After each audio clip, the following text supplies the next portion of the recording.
If you have diabetes or even prediabetes, what you eat today directly affects your blood sugar tomorrow. But here's what most people don't realize. Some of the worst foods for diabetics don't taste sweet.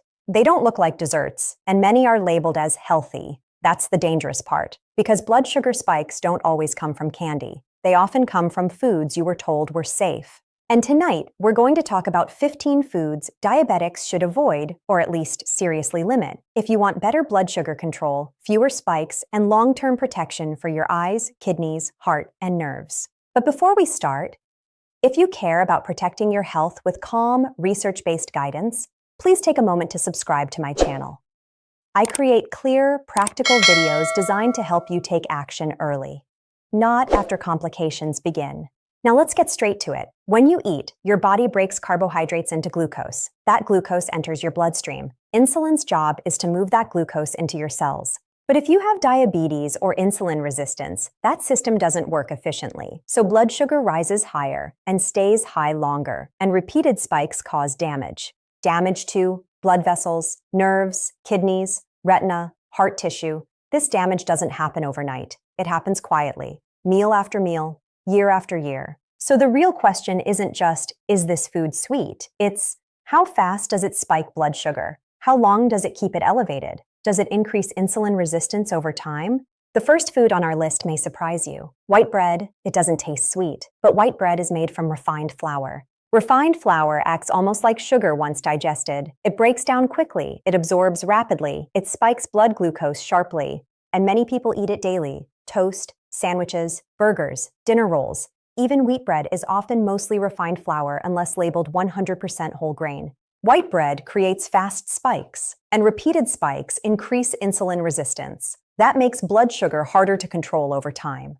And we're just getting started. The next food diabetics should seriously reconsider is something many people eat every single morning: sugary breakfast cereals. Even the ones labeled whole grain, low fat, heart healthy. Most breakfast cereals are made from highly processed grains. That processing removes fiber and increases how quickly the starch turns into glucose. Then sugar is added, sometimes a lot of it. So what happens? You wake up, you eat a bowl of cereal. Your blood sugar rises quickly. Your pancreas releases insulin. Then blood sugar drops, sometimes sharply. That drop can leave you hungry again, craving more carbs, feeling tired or foggy. And this pattern repeats. Breakfast sets the tone for the entire day. A high-sugar breakfast makes blood sugar harder to control at lunch and dinner. Now let's talk about something that seems even more innocent. Fruit juice, not soda, not energy drinks. Fruit juice, orange juice, apple juice, grape juice.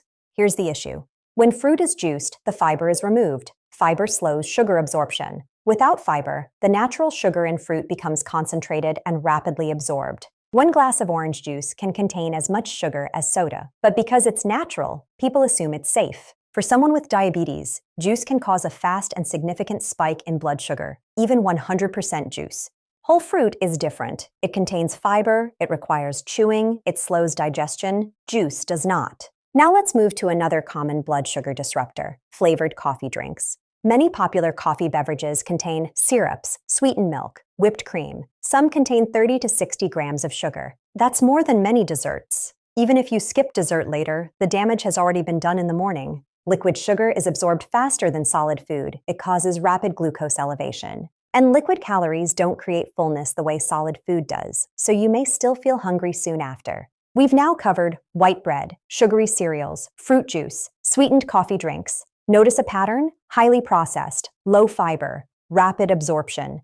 Now let's talk about foods that don't taste sweet at all, but can raise blood sugar just as quickly as dessert. The first one is white rice. White rice is a refined carbohydrate. The outer fiber layer has been removed, leaving mostly starch, which breaks down into glucose very quickly. White rice has a high glycemic index, meaning it raises blood sugar rapidly. Portions in takeout and restaurant meals are often excessive. Brown rice is better because it contains more fiber, but portion control is still essential for diabetics. Even moderate amounts can create spikes. Now let's move to another common food: regular pasta. Traditional white pasta behaves similarly to white bread and white rice. It's made from refined flour. People say, but pasta doesn't taste sweet. It doesn't need to. Once inside your body, it becomes sugar. Large bowls of pasta, especially without protein or fiber, can cause prolonged glucose elevation, which is just as harmful as sharp spikes. Now let's talk about something that surprises many people: flavored yogurt. Yogurt itself isn't the problem, but flavorings add hidden sugars. Flavored yogurt often contains 15 to 25 grams of added sugar per serving. Because it's marketed as healthy, many don't check the label. Now look at the pattern: refined carbohydrates, low fiber, high added sugar. These overload the bloodstream with glucose. The pancreas works harder, and insulin levels stay elevated. Over time, insulin resistance worsens, making diabetes harder to control. Recognizing these hidden sources is the first step to better control. Small, informed choices lead to long-term stability. Let's talk about foods that don't just spike blood sugar. They make insulin resistance worse over time. And when insulin resistance increases, your body becomes less responsive to insulin. That means higher blood sugar, longer-lasting spikes, more strain on the pancreas. The first one is fried foods: French fries, fried chicken, fried snacks, fast food items cooked in industrial oils. Here's why they're a problem. Fried foods are typically cooked in highly processed seed oils. When heated repeatedly, these oils form compounds that promote inflammation. Chronic inflammation increases insulin resistance, and insulin resistance makes blood sugar harder to control. On top of that, fried foods are calorie-dense. Excess calories contribute to weight gain, especially around the abdomen, and abdominal fat is strongly linked to insulin resistance. Now let's move to another major issue: processed meats, sausage, hot dogs, bacon, deli meats. These foods are high in sodium, preservatives, saturated fats. High sodium increases blood pressure. High blood pressure damages blood vessels, and diabetics already have higher risk of vascular damage. Processed meats are also linked to increased risk of type 2 diabetes progression. They increase inflammation and metabolic stress. Now let's talk about something many people drink daily: soda and sweetened beverages. Regular soda is one of the fastest ways to spike blood sugar. It contains high amounts of liquid sugar. Liquid sugar is absorbed almost immediately. It creates sharp spikes, and sharp spikes increase oxidative stress in blood vessels. Even one soda per day significantly increases metabolic strain. Now here's something important: even if blood sugar returns to normal later, the spikes still cause damage. Repeated spikes matter, not just average numbers. We've now covered white rice, pasta, flavored yogurt, fried foods, processed meats, and soda. Each of these either raises blood sugar quickly, worsens insulin resistance, increases inflammation, or damages blood vessels. Foods labeled sugar-free, low-carb, diabetic-friendly. Just because a food is labeled that way does not mean it's harmless. The first example is sugar-free desserts: cookies, cakes, ice cream, candy. Many of these replace sugar with artificial sweeteners or sugar alcohols. While they may not spike blood sugar as quickly, they can still increase cravings, disrupt appetite regulation, and cause digestive distress, and sometimes lead to overeating later. Some sugar alcohols can also raise blood sugar in certain individuals. But here's the bigger issue: when you keep the habit of frequent sweet desserts, even sugar-free ones, you reinforce sugar cravings. That makes long-term control harder. Now let's talk about something many people assume is healthy: granola bars. Many granola bars are basically candy bars with a healthy image. They often contain added sugar, honey, syrups, refined grains. Even if labeled natural or organic, the sugar load can be significant. And because they're small, people often eat more than one. Now let's move to something that surprises many diabetics: dried fruit, raisins, dried mango, dried cranberries. When fruit is dried, the water is removed. The sugar becomes concentrated. A small handful of raisins contains far more sugar than the same volume of fresh grapes. And it's very easy to overeat dried fruit. Without the water and fiber bulk, blood sugar rises quickly. Now here's something important: whole fruit in moderate portions is generally safe for most diabetics. But dried fruit is very different: concentrated, rapidly absorbed, easy to overconsume. We've now covered foods that are obviously sugary, refined but not sweet, high in inflammatory fats, marketed as healthy but misleading. Now let's talk about two foods that many people eat daily and don't suspect at all. The first one is white potatoes, not sweet potatoes, white potatoes.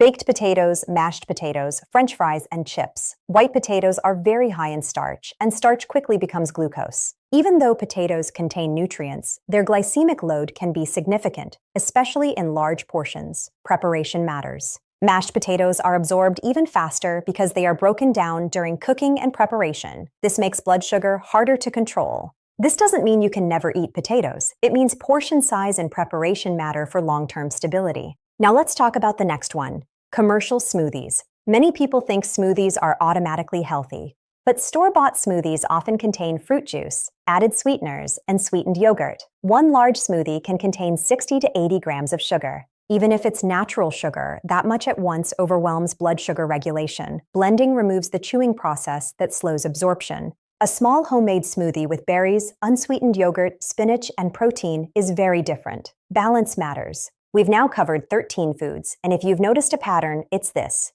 fast digestion, low fiber, and high sugar or refined starch. These create spikes. Spikes create damage, and damage accumulates quietly. Awareness is your best defense. Final 2 foods, and one of them is something many people consume every evening without realizing its impact. The first is alcohol. Alcohol affects blood sugar in complex ways. At first, it may lower blood sugar slightly, but later, especially overnight, it can cause instability.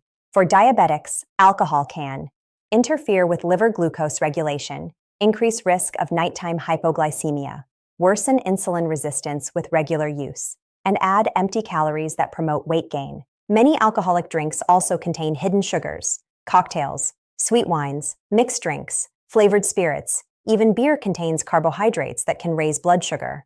Occasional moderate intake may be manageable for some individuals under medical guidance, but daily drinking, especially sweetened drinks, makes blood sugar control harder over time. Now let's talk about the final food, refined snack crackers and chips. These don't taste sweet, but they're made from refined flour or starch. They digest quickly, they spike blood sugar, and they're easy to overeat. Because they're small and salty, people often eat large portions without noticing. A few crackers becomes half a sleeve. A handful of chips becomes half a bag. And unlike fiber-rich foods, these do not create lasting fullness. They create quick energy, followed by another crash. Now let's pause and review what we've covered so far. White bread, sugary cereals, fruit juice, sweetened coffee drinks, white rice, pasta, flavored yogurt, fried foods, processed meats, soda, sugar-free desserts, granola bars, dried fruit, white potatoes, commercial smoothies, alcohol, refined crackers, and chips. Notice how many of these are everyday foods, not rare indulgences. That's why diabetes management is about awareness, not fear. Now that we've talked about what to avoid, let's shift the focus. Because diabetes management is not about deprivation, it's about replacement. When you remove a food that spikes blood sugar, you must replace it with something that stabilizes it. The goal is steady glucose. Not dramatic highs, not dangerous lows, steady.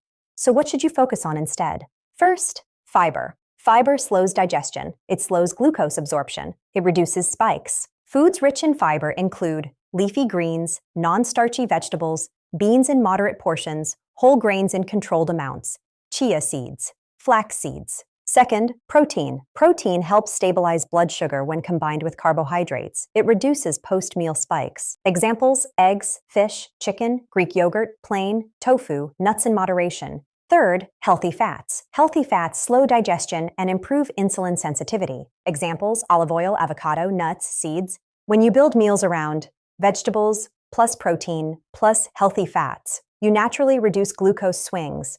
Now here's something critical. Portion size still matters. Even healthy carbohydrates can raise blood sugar if eaten in large amounts. Balance and moderation are key, and timing matters too. Large late-night carbohydrate-heavy meals can create elevated blood sugar overnight. That increases inflammation and metabolic stress. Stable meals during the day are easier to manage than large evening spikes. Let's bring everything together in a simple, practical way. Diabetes management is not about perfection, it's about patterns. Damage doesn't happen from one slice of bread. It happens from repeated spikes, year after year. The foods we discussed share common traits. They digest quickly, contain refined starch or added sugar, are low in fiber, and promote inflammation, worsening insulin resistance over time. From white rice and pasta to flavored yogurt and commercial smoothies, many of these are marketed as healthy or convenient. But marketing doesn't protect your blood sugar. Awareness does. Now here's the framework. Avoid fast-digesting carbohydrates and added sugar. Instead, focus on vegetables, lean proteins, healthy fats, and fiber-rich whole foods for balanced meals. Stable blood sugar protects your eyes, your kidneys, your nerves, your heart, and your brain. These organs depend on the vascular stability that balanced nutrition provides. Even small improvements make a difference.